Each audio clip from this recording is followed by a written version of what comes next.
आज Doubtnut app download करें। Doubtnut पर अपने सभी गणित, रसायन विज्ञान, भौतिक विज्ञान और जीव विज्ञान के डाउट्स का करो सफाया। बस प्रश्न की फोटो खींचो, एक ही प्रश्न को क्रॉप करो और तुरंत वीडियो सोल्यूशन पाओ। अभी डाउनलोड करें। क्वेश्चन हमारे पास है कि क्षैतिज दिशा से थीटा कोण पर बंदूक से एक गोली u मीटर प्रति सेकंड के वेग से दागी जाती है। जब गोली अपनी अधिकतम ऊंचाई पर होती है तब विस्फोट होने से दो बराबर भागों में बट जाएगी। अब उसमें से एक भाग जो है वापस विपरीत दिशा में बंदूक के पास पहुंचता है और दूसरे भाग का विस्फोट के तुरंत पश्चात वेग कितना होगा ये पूछा गया है मीटर प्रति सेकंड पर।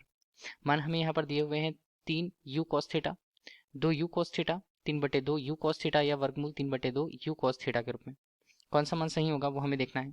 जैसे कि कंडीशन दी हुई है वैसे हम डायग्राम पहले बना लेते हैं कि एक क्षैतिज दिशा से थीटा कोण पर किसी गोली को फेंका जाता है ऊपर की तरफ। तो ये हमने कह दिया कि सबसे पहले बंदूक की लिए उसकी स्थिति यहाँ पर होगी। ठीक है, बंदूक के लिए इसकी स्थिति यहाँ पर बिंदु ओ से होगी।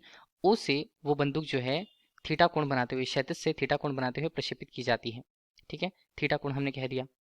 अब यहाँ पर बोला है कि एक गोली u मीटर प्रति सेकंड के वेग से दागी जाती है, तो प्रारंभिक वेग u हमने ले रखा। ठीक है, अब इसके दो घटक यहाँ पर बनते हैं। कौन कौन से? यहाँ पर हम कहें तो ये बनेगा ux, तो ux को क्या लिखेंगे? u cos थीटा के रूप में, और दूसरा uy के रूप में अगर हम लिखें तो u यह बनता है साइन थीटा के रूप में। वैसे इसका पथ कैसे होगा? इसका पथ यहाँ पर ये बनता है कुछ इस तरह से, जो गुरुत्व के प्रभाव से धीरे धीरे कम होते जाएगा और एक बिंदु पर आके ये उच्चतम बिंदु पर अपना वेग शून्य प्राप्त करता है ऊर्ध्वाधर स्थिति के लिए, और फिर से वहां से जब वेग उसका ऊर्ध्वाधर वेग शून्य होता है वो गुरुत्व के प्रभाव से नीचे वापस उसी तल पर आता है। ठीक है, तो उसका अपने तल से निकल करके प्रक्षेपित होकर के वापस उसी तल पर आना, तो वो समय काल जो कहलाता है वो कुल उड्डयन काल कहलाता है। ठीक है, और अधिकतम ऊंचाई की स्थिति अगर हमारा वेग शून्य होगा उसे बिंदु पी से हमने प्रस्तुत कर रखा। ठीक है, ऊर्ध्वाधर घटक की बात की जाए अगर, तो ऊर्ध्वाधर घटक इस बिंदु पर क्या होता है, यहाँ पर वी वाई के रूप में हम लें तो वो शून्य, और इसे हम लेते हैं वी एक्स के रूप में क्षैतिज घटक को, ये कितना रहता है यू कॉस थीटा के रूप में ही होता है। पहले बात करेंगे विस्फोट के पहले की स्थिति पर कुल संवेग का मान। से पूर्व संवेग को अगर हम पी आई के रूप में प्रस्तुत करें तो वो मान कितना होगा? वो मान यहाँ पर बनता है एम यू कॉस थीटा के रूप में। ठीक है, एम यू कॉस थीटा यहाँ पर हुआ, तो इसे हमने अभी ले दिया समीकरण 1। अब विस्फोट के बाद की स्थिति जैसे बताई गई है क्वेश्चन पे, अब उसे हम समझें तो वो कैसे है कि जब अधिकतम ऊंचाई पर होती है विस्फोट होता है, उसमें दो बराबर भागों में बट जाती है।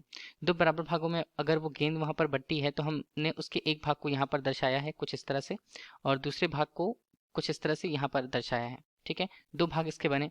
अब इससे अगर हम दर्शाना चाहते हैं तो ये हमारे पास एक भाग बनता है और ये दूसरा भाग बनता है। ठीक है, उसमें ये बोला है कि उसमें से एक भाग वापस विपरीत दिशा में बंदूक के पास पहुंचता है। बंदूक के पास पहुंचने के लिए उसका वेग कितना होना चाहिए? अगर हम द्रव्यमान की बात करते थे तो मान लीजिए द्रव्यमान उसका m था उस गेंद का। ठीक है, यहाँ पर भी द्रव्यमान क्या होगा? अब जब वो दो बराबर भागों में बट्टी है तो उसका द्रव्यमान भी बराबर भागों में बटेगा, तो m/2 हमने कहा।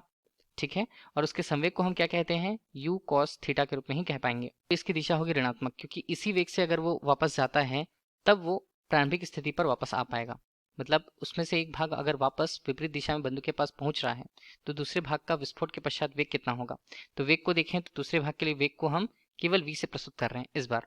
ठीक है, तो हमें दूसरे भाग का वेग हमें ज्ञात करना है। तो देखिए, अगर हमने संवेग की बात करी थी, विस्फोट से पूर्व के संवेग की बात करी थी, अब हम बात करेंगे विस्फोट के बाद का। तो हमने लिए दूसरे भाग के लिए अगर उसका द्रव्यमान ले तो वो m/2 होगा। ठीक, अब यहाँ पर क्या लिखें? विस्फोट के बाद संवेग। विस्फोट के बाद उसका संवेग अगर हम देखें तो pf के रूप में प्रस्तुत करते हैं कुल निकाय के लिए। उसका मान कितना होगा? द्रव्यमान आधे भागों में बटा, तो m/2 हमने कहा, और उसकी दिशा पहले की दिशा कितनी है? u cos थीटा के रूप में ऋणात्मक है। ठीक है, क्योंकि वो विपरीत दिशा पर जा रही है। दूसरा हमारे पास बनता है m/2, और उसका वेग अगर हम कहें तो उसे v के रूप में हमने मान रखा है। ठीक है, ये हमारे पास हो जाता है समीकरण 2। इस बीच हमने ये कहा था कि यहाँ आंतरिक रूप से विस्फोट होता है, मतलब बाह्य बल की अनुपस्थिति है। बाह्य बल की या बाह्य कारक की अनुपस्थिति होने पर हम यहाँ पर संवेग संरक्षण का नियम लगा सकते हैं। संवेग संरक्षण नियम। ठीक है, तो संवेग संरक्षण नियम के आधार पर अगर हम पहले समीकरण और दूसरे समीकरण की तुलना कर लें तो वो कितना होगा? पी आई बराबर ये होगा पी एफ के रूप में।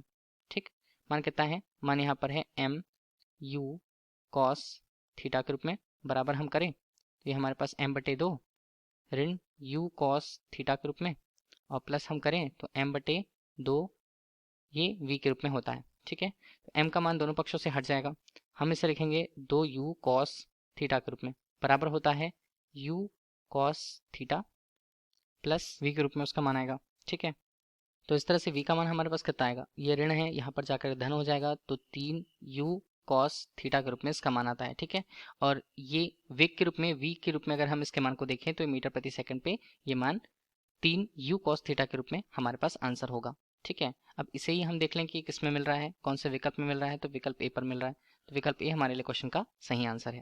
Thank you. कक्षा 6 से 12वीं से लेकर नीट, IIT, JEE वो एडवांस के लेवल तक 1 करोड़ से ज्यादा छात्रों का भरोसा। आज ही डाउनलोड करें डाउटनेट ऐप या व्हाट्सएप करें अपने सारे डाउट्स 8400 400 400 पर।